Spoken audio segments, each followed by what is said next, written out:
லக்னோக்கும் மும்பைக்கும் match நடக்குது. மும்பை வந்து ஜெயிச்சிட்டே வின்னிங்ல இருந்து வராங்க. நீங்க வந்து யாருக்கு சப்போர்ட், யார் எந்த டீம் ஜெயிக்கும்னு நினைக்கிறீங்க? நான் வந்து ஐபிஎல் ஸ்டார்ட் பண்ணதுலேருந்தே சச்சின் ஃபேனு. சச்சின் வந்து மும்பையில் இருந்ததுனால நான் அப்படியே மும்பை இந்தியன்ஸ்க்கு சப்போர்ட் பண்ண ஆரம்பித்தேன். அதுக்கப்புறம் பார்த்தீங்கன்னா சச்சின், அதுக்கப்புறம் ரோஹித் சர்மா, பொலாட், ஹார்திக் பாண்டியா, சூரியகுமார் யாதவ், இப்படி பல இந்தியன் பிளேயர்ஸ் வந்து மும்பையிலிருந்து தான் வந்தாங்க. ஸோ அதனால் ரோஹித் சர்மாவும் எனக்கு பிடிக்கும் அப்படிங்கிறதுனால நான் அப்படியே மும்பை இந்தியன்ஸுக்கு சப்போர்ட் பண்ண ஆரம்பிச்சிட்டேன்.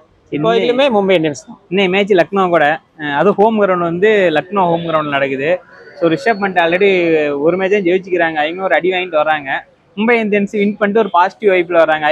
இப்போ வந்து ரெண்டு டீம்ல எந்த உங்களுக்கு வந்து மும்பை ஜெயிக்குன்னு நினைக்கிறீங்களா இன்னைக்கு? இல்லை, கண்டிப்பாக மும்பை இந்தியன்ஸில் பார்த்தீங்கன்னா பவுலிங் வந்து இப்போ கொஞ்சம் ஸ்ட்ராங்காக இருக்குது. புது பவுலர்ஸ் ஒருத்தர் வந்து லான்ச் பண்ணியிருக்காங்க. அவர் வந்து நல்லா பண்ணுறாரு. அஸ்வின் விவின்னு சொல்லிட்டு ஒருத்தர். அவர் போன டைம் டெபியூ பண்ணார், 4 விக்கெட் எடுத்தார். நல்லா போடுறாங்க. பும்ரா இல்லைனாலுமே அவர் நல்லா பவுலிங் போடுற அளவுக்கு ஸ்ட்ராங் டீமாக தான் இருக்குது. பேட்டிங் மட்டும் இன்னும் கொஞ்சம் என்னன்னா, ரோஹித் சர்மா ஓப்பனிங் பார்ட்னர்ஷிப் மட்டும் இன்னும் கொஞ்சம் கொடுக்கல. போன மேட்ச்சில் சூரியகுமார் யாதவ் நல்லா பர்ஃபார்ம் பண்ணார். அதனால தான் ஈஸியாக ரன் சேஸ் பண்ணுறதும் வந்துச்சு.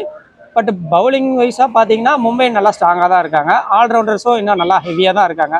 கண்டிப்பாக இந்த மேட்ச் லக்னோ கூட கொஞ்சம் டஃப்பு அப்படின்னு பார்த்தீங்கன்னா நிக்லஸ் பூரான் மட்டும்தான்.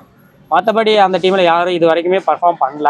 27 கோடி ரூபா கொடுத்து எதுக்கு ரிஷப் பண்டை எடுத்தாங்கன்னு தெரியல, எதுக்கு கேப்டன்சி கொடுத்தாங்கன்னு தெரியல. அதுக்கு கேஎல் ராகுலே வச்சிருக்கலாம். அவர் இப்போ நல்ல ஃபார்மில் இருக்காரு.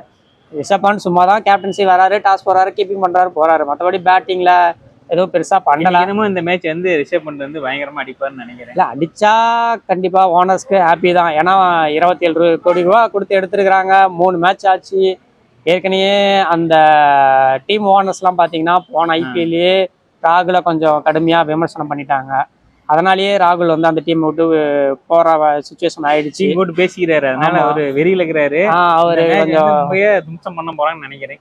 இல்லை, அப்படியும் நம்ம சொல்ல முடியாது. அவர் எனக்கு என்னன்னா நிக்லஸ் பூரான் நல்லா பர்ஃபார்ம் பண்ணுவார். மற்றபடி மும்பை இந்தியன்ஸ்லாம் எல்லாமே இருக்காங்க.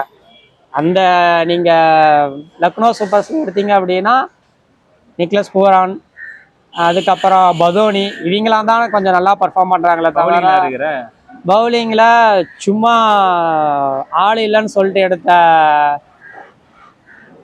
ஷர்துல் தாக்கூர், அவர் தான் போன டைம் கொஞ்சம் நல்லா பர்ஃபார்ம் பண்ணார். அப்புறம் ரவி பிஷ்னாய் கொஞ்சம் ஓரளவுக்கு பர்ஃபார்ம் பண்ணார்.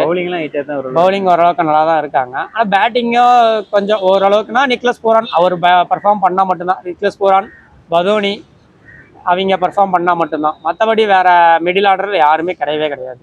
பண்ணிட்டுக்கிறாரு ரிஷப் பாண்டு அதான் சும்மா நான் சொல்ற மாதிரி வராரு, டாஸ் போறாரு, கீப்பிங் பண்றாரு, 4 ரன், அவ்வளவுதான். மிச்சல் மார்ஷ் இந்த இன்னைக்கு வந்து எந்த டீம் ஜெயிக்கும்? இல்லை, கண்டிப்பா மும்பைக்கு நல்லா சொன்ன மாதிரி பாசிட்டிவ் இதுல இருந்து வராங்க. மும்பை ஜெயிக்கிறதுக்கான வாய்ப்பு அதிகம். லக்னோவுக்கு ஓன் கிரவுண்ட் அவ்வளோதானே தவிர மற்ற எந்த ஒரு சப்போர்ட்டுமே இல்லை. மிச்சல் மார்ஷ், நிக்லஸ் பூரான் பர்ஃபார்ம் பண்ணால் மட்டும்தான் லக்னோவுக்கு ஒரு வாய்ப்பு. அப்படி இல்லை அப்படின்னா கண்டிப்பாக மும்பை இந்தியன்ஸ் தான் வின் பண்ணும். இன்னும் நான் ஜெயிக்குன்னு சொல்கிறேன், இவர் வந்து மும்பை ஜெயிக்குன்னு சொல்கிறார். ஏன்னா கண்டிப்பாக மும்பை தான் ஜெயிக்கும். பார்க்கலாம் எந்த டீம் ஜெயிக்குதுன்னு. நன்றி.